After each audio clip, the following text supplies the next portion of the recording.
For this example, we're going to add sinusoidal signals. So we have 2 cosine omega t minus 3 sine omega t. And we want to figure out what c cosine omega t minus phi is.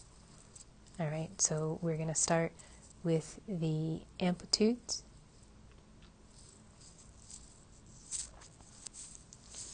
C is going to be the square root of 2 squared plus 3 squared,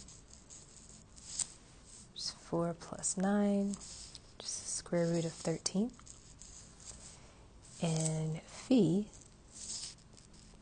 is going to be the inverse tangent of 3, negative 3 over 2, which equals negative 56.3 degrees. Okay? But we know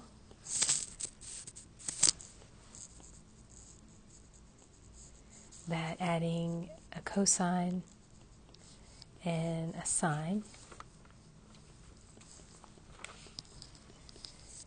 c cosine omega t minus phi. Okay?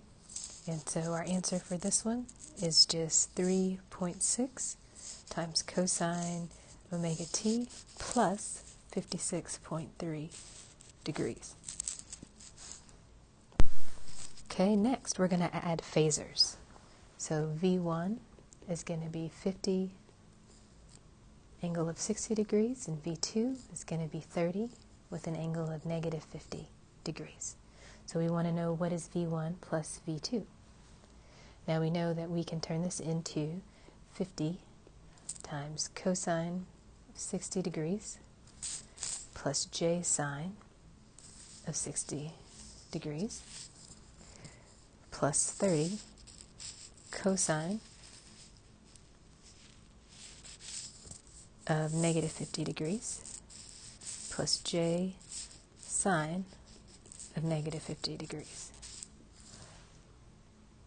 Okay, and so this first term comes out to be 25 at j 43.13 plus 19.3 minus j 23.0.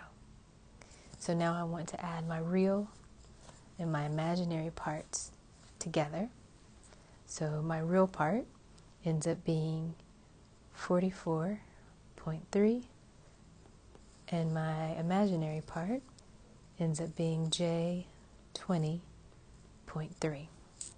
Okay, so now I want to find the magnitude in the phase. So Vm is going to be square root 44.3 degrees, 44.3 squared plus 20.3 squared, square root, 48.7.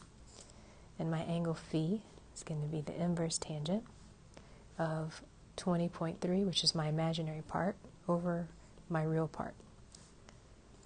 So my angle is 24.6 degrees. So V1 plus V2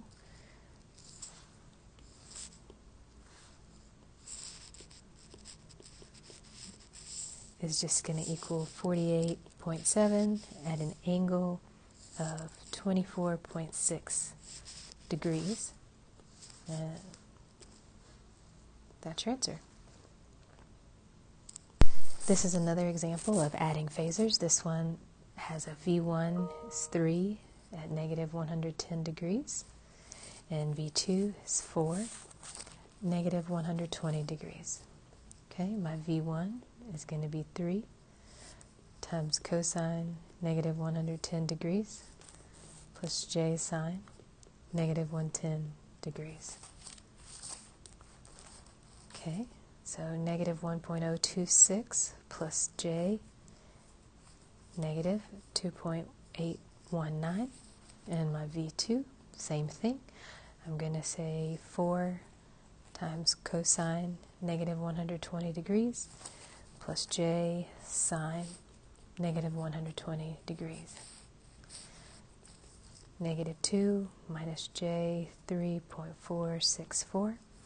So V1 plus V2 is just going to be my real part plus my imaginary part, and I get negative 3.026 minus J 6.283.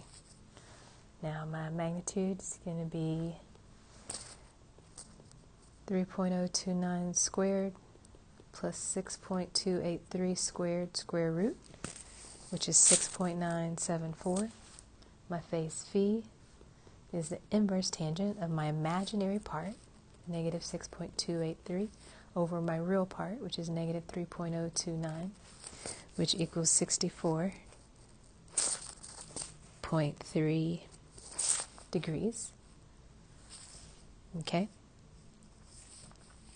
So my answer here would be 6.974, 64.3 degrees. For the last one of these, I'm going to also add two sinusoidal signals. I'm going to start out with negative 10 sine omega t minus 30, and V2 is 20 cosine omega t plus 45 degrees. Now we always want to deal in cosine. All right, so first I can make sure that my magnitude is positive. So I can say V1 is 10 sine omega t minus 30 degrees plus 180 degrees, which is equivalent to 10 sine omega t plus 150 degrees. Now if I want to make this a cosine, I need to subtract 90 degrees. So 150 minus 90 degrees is going to be 10 cosine omega t plus 60 degrees. Okay, so recall that sine x is plus or minus cosine x minus plus 90 degrees. Okay, so now I'm able to put these both into phasors. So V1 is going to be 10 at an angle of 60 degrees, and V2 is going to be 20 at an angle of 45 degrees. Remember, V2 is already in cosine form. So if we want to add these, we can put them in rectangular form.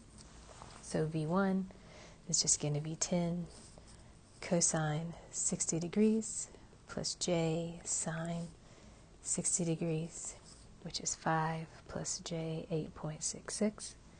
And V2 is going to be 20 times cosine 45 degrees plus J sine 45 degrees. And that's going to be 14.14 plus J 14.14. So now if I add my real and my imaginary parts, then V1 plus V2 is going to be 19.14 plus J 22.80.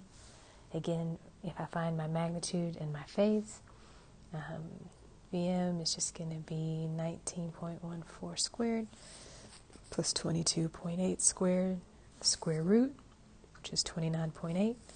And my angle is inverse tangent of 22.8 over 19.14. And that's my angle.